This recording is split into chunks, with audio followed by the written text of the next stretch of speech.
Majid Bouguera démissionnaire après le défaite, le coach s'exprime. Suite à une séance de tir au but très tendue, l'équipe d'Algérie de Majid Bouguera s'est finalement inclinée face au Sénégal en finale de CHAN.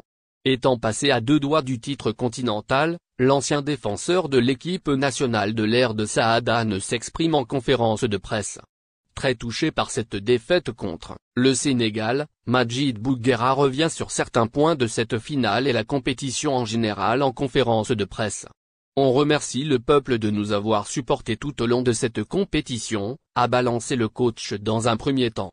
Je suis déçu pour le peuple algérien ainsi que pour mes joueurs. On fait une compétition avec 0 but encaissé, 0 défié dans le jeu et avec la meilleure attaque de la compétition. C'est le mektoub, il faut l'accepter, a-t-il poursuivi. L'ancien joueur dérangé rassure ses joueurs, et plus particulièrement Mayou, tenu responsable de la défaite suite à son pénalty raté. Il ne faut pas en vouloir à Ayman Mayou. J'ai dit à mes joueurs de relever la tête et de s'être fiers du travail accompli durant 1 an et demi. Lors de la prochaine CHAN, ces joueurs ou d'autres auront plus d'expérience. Je ne retiens que le positif. Il y a beaucoup de choses positives notamment avec le fait d'avoir dans notre équipe le meilleur buteur et le meilleur joueur de la compétition, a-t-il dit. Bouguera se tourne vers l'avenir. L'évolution du football algérien compte aussi beaucoup pour Majid Bouguera, qui n'oublie pas de souligner, nous sommes des sélectionneurs, pas des formateurs. Ça résume ces 2 années à la tête de la sélection. Notre pays a besoin de centres de formation. Les clubs doivent suivre l'exemple du Paradou. Même avec de beaux stades, le football algérien n'évoluera pas tant qu'il n'y aura pas de centre de formation. J'espère que cette CHAN éveillera les consciences. Bouguera pimente toutefois son discours avec des déclarations très mystérieuses sur l'avenir de sa carrière de coach. Il n'est pas opportun d'évoquer mon avenir à cet instant, laissant le peuple dans un suspense insoutenable. Algérie Ferry, une passagère dénonce des dégradations volontaires sur des voitures.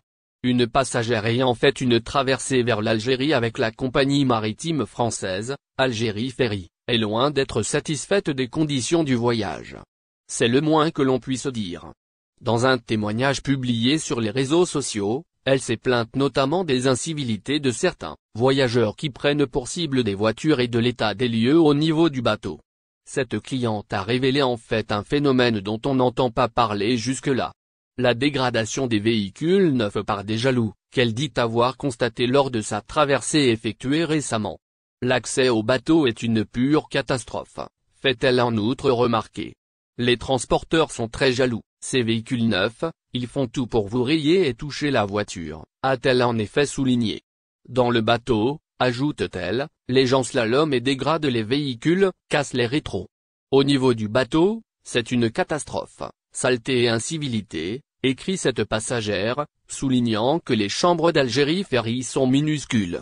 La passagère n'est pas au bout de ses surprises, le pire c'est la descente, vous avez 99% de chances qu'on vous raye votre voiture, affirme-t-elle.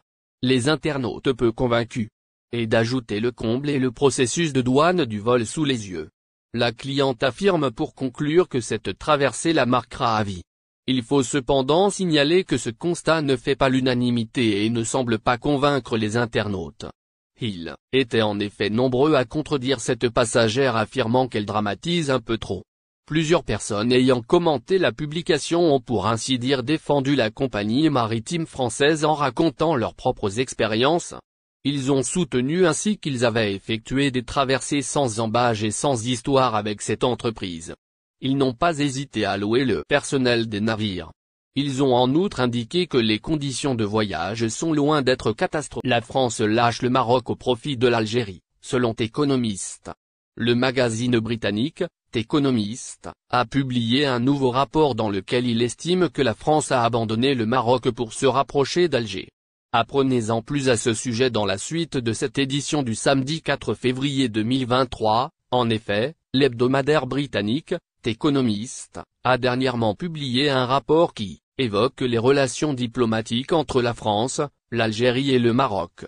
Ce dernier a expliqué que le gouvernement français se rapproche de son homologue algérien et s'éloigne de celui du royaume chérifien.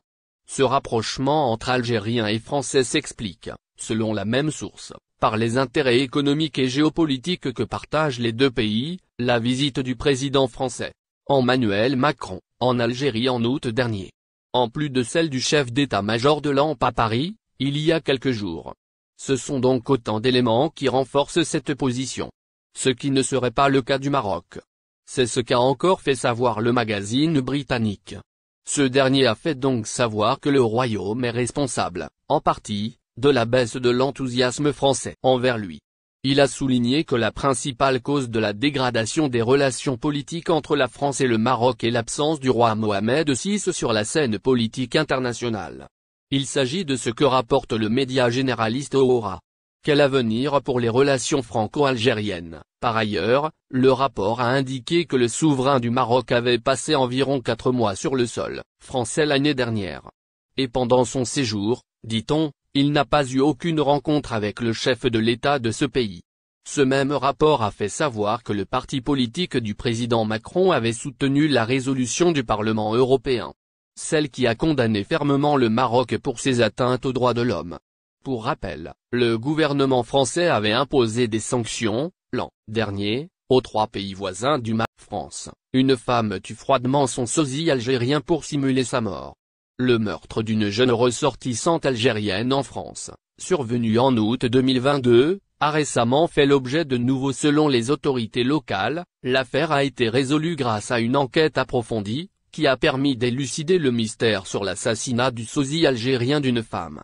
Au départ, les enquêteurs pensaient que le corps retrouvé sans vie dans un véhicule stationné dans la région d'Ingolstadt était celui de Charaban, une esthéticienne irakienne.